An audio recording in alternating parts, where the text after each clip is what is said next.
Hi everyone, good morning, welcome to my garage again. It's a beautiful sunny day, but we are staying inside today because what I have here for you is a brand new set of a belt drive upgrade for the Super Meteor 650, and I'm going to install this today, do a quick review of how the installation works, and we are also going to test drive this, and stay tuned and let's get started.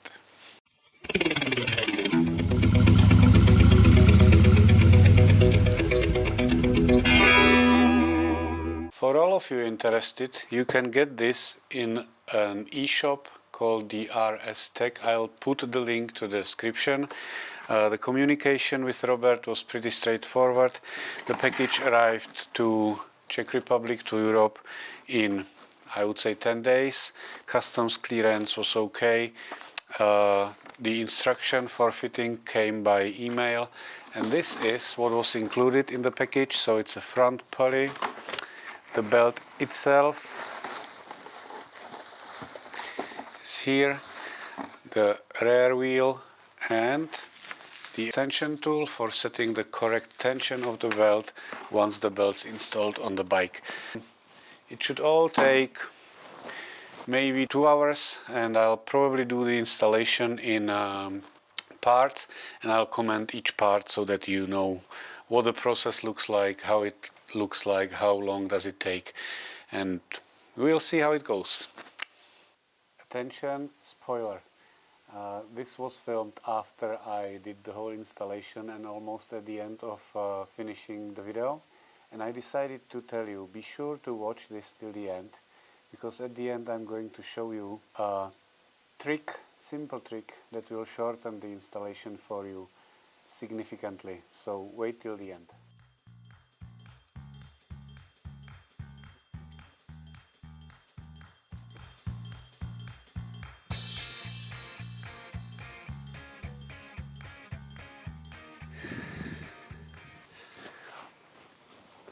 So, removing the wheel was not an easy task.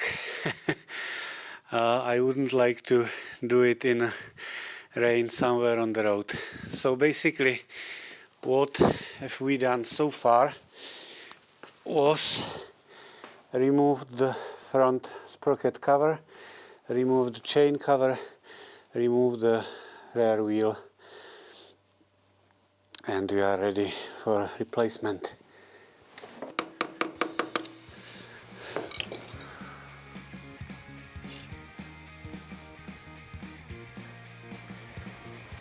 Je to hrozný.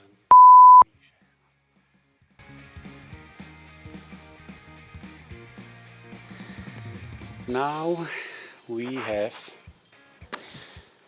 removed the front sprocket.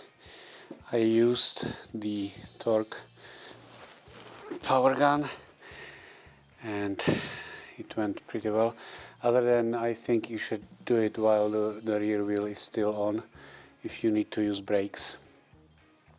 So I was able to release it, pulled it down, the chain is now loose, and we have removed the swing arm pin covers, and we are going to loosen and pull out this pin now, and we'll see if we'll have the arm removed.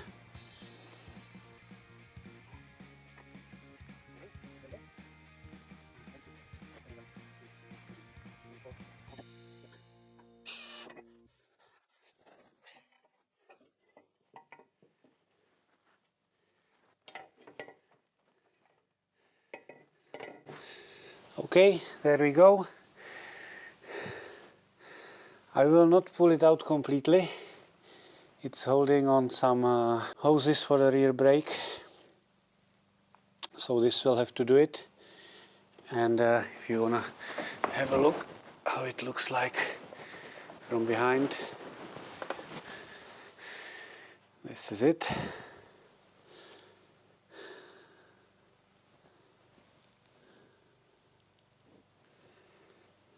Good. So let's get rid of the chain.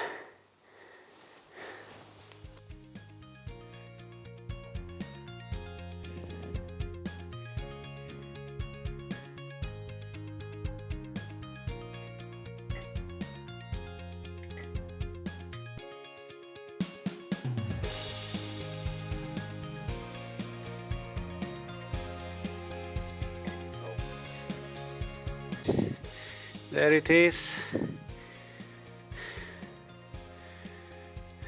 Served well for a while, and now it's not needed anymore.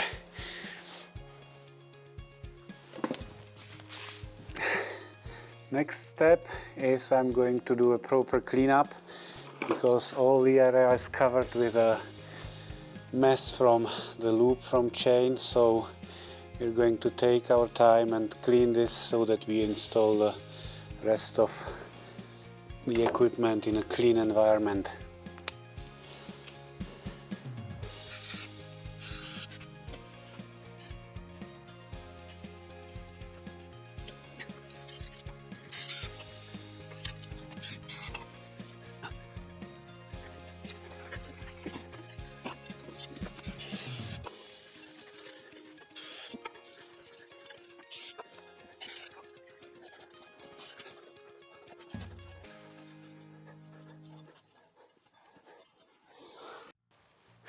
Next step will be to replace the rear sprocket, so let's get it done.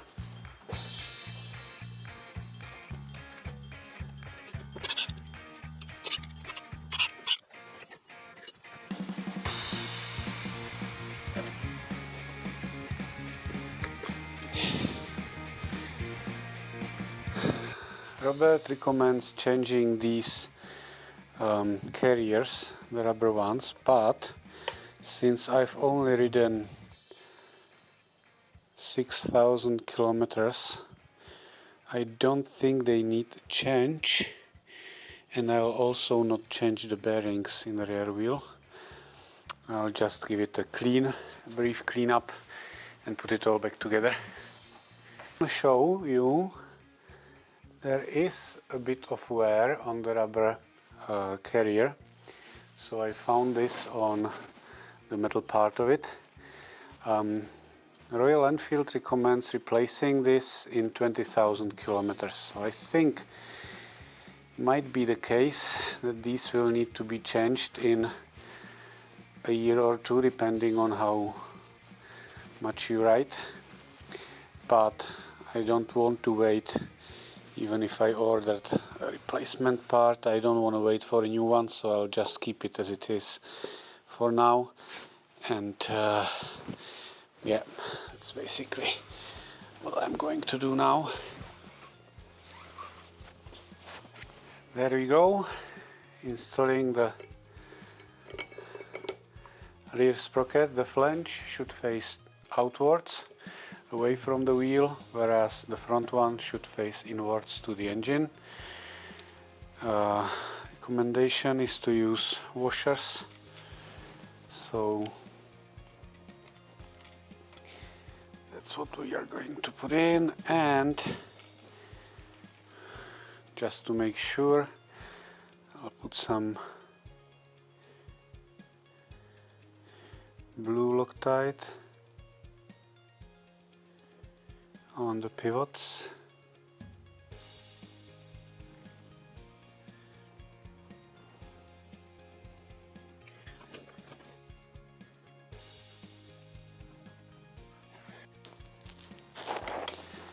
The torque is 45 Newton meters and should be tightened in the opposite orders, and the nuts have securing sleeves on them, so I think the Loctite may be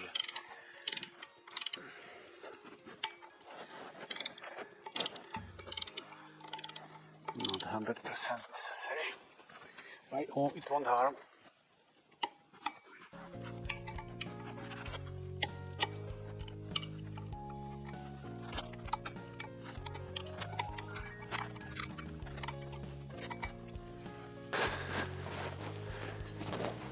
this is how the belt looks like. I was quite surprised how long it is, so I'm going to pull this through the space here and here to the front. Okay, now we're gonna reinstall the swing arm.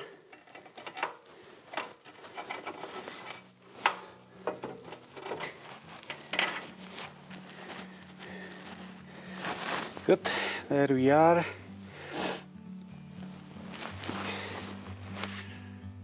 Like a bird on a tree,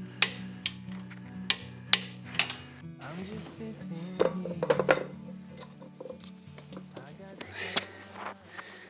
The front pulley is a bit bigger than the original, so I wonder if we'll need to make any adjustments.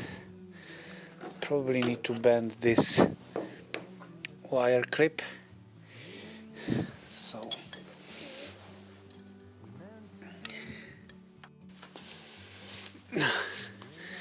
we'll try to reinstall the wheel while the swing arm is not connected to suspension. Okay. I believe we are now at the point where I can tension the belt. It's all set up and we will see the belt clearance along its way and put the suspension to its place and we'll see how it goes.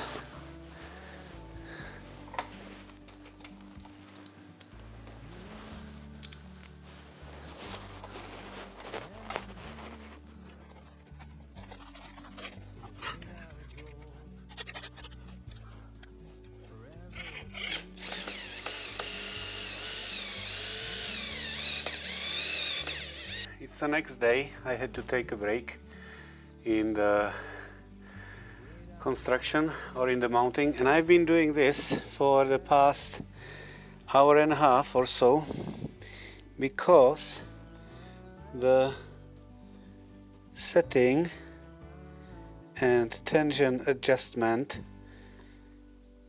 seems to be quite difficult. Anyway, I think I've got it nailed. All is put back together, so you can get this tool for the proper belt tension together with the kit. You need to fit the alignment correctly so that the whole system is in line, and I want to show you what I did here because those measuring marks here, they are not quite accurate on the Enfields. So what I did is I used an aluminium ruler with a profile attached to the flange here, and I made sure the belt is in line with the whole length of the ruler. So it's like this, and if you notice, the belt runs 1 millimeter from the flange, which is okay, I think. I tried to test run it on the bike. I'm going to start it one more time so that we can see it, and then we're going to test ride. So, fingers crossed. There we have it. And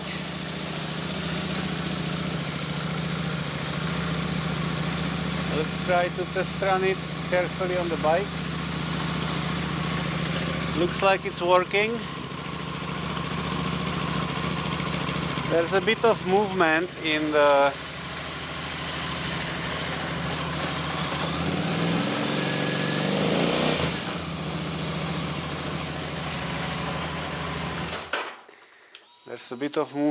flange because it's on the rubber carriers. So I think that's normal. and yeah, that's it, we are done.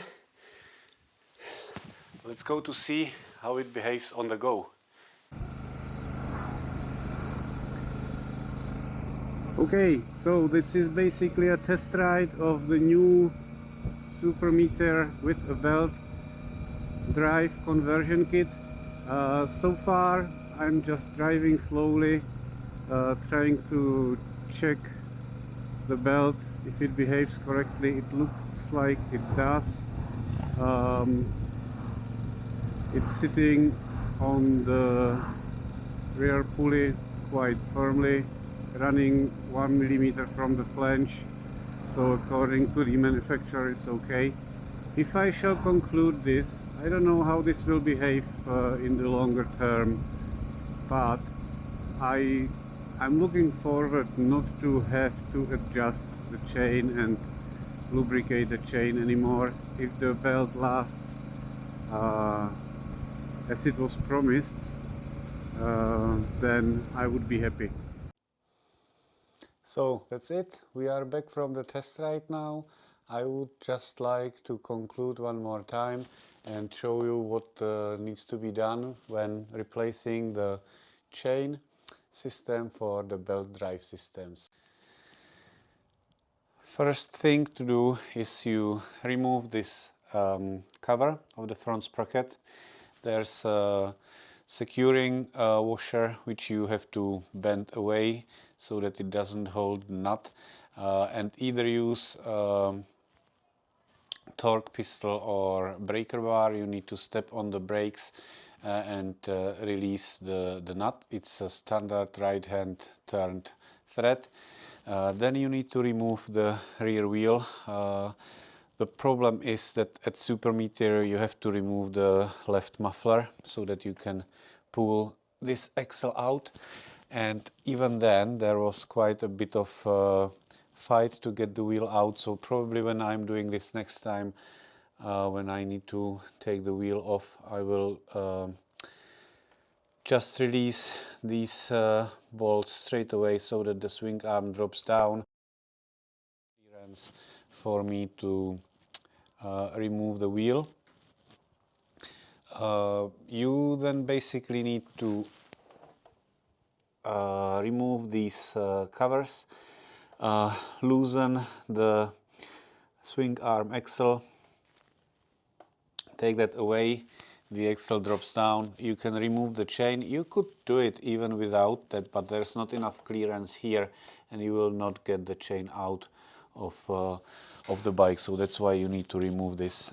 You install the belt, install the front pulley, work on the rear wheel, install the rear drive, and then put it back together. And probably the biggest problem was to clean the mess which was all over from the chain loop, and then put the correct tension to the belt and align the wheel, which took probably most of the time. This is where we are going to measure the belt tension with the tool. The thing is, this is in a way, so you can't really fit the tool and the ruler in properly. So you either need someone to hold this down so that you have a clear access, or the trick is you use a metal ruler like this and you put it here perpendicular to the belt, and now voila, you have both hands free, and you can even use this as a scale. So now, applying the correct force, we can see that we are coming in the range of 20 something millimeters, which is too much, but we are now without a weight on the bike. So the thing is, you need to have the ruler a metal one, because a plastic one will break. The main stand has quite strong springs, so you would break a plastic one. So find a metal one like this, put it in, and you are ready to go. The other thing is, you can leave the rear wheel loose and do the adjustment on the go. So having someone sitting on the bike, having a lever against the main stand like this, having the rear wheel loose, and you can adjust the play of the belt on the go. Then after you're finished, you tighten the rear axle and you take care and pay attention to the alignment using the trick I showed you earlier. So that's basically it. Runs nicely, smoothly. There's a small gap between the flange and the belt itself. I don't know if that will be visible on the video, so I'm happy it's not touching the flange all the time, and we will see how it behaves over the time. I will keep you updated. If you don't want to miss the videos I'm doing, please click like or click the subscribe button, and you can look forward to more Royal Enfield Super Meteor videos. There we go. Ride safe, and I'll see you on the road.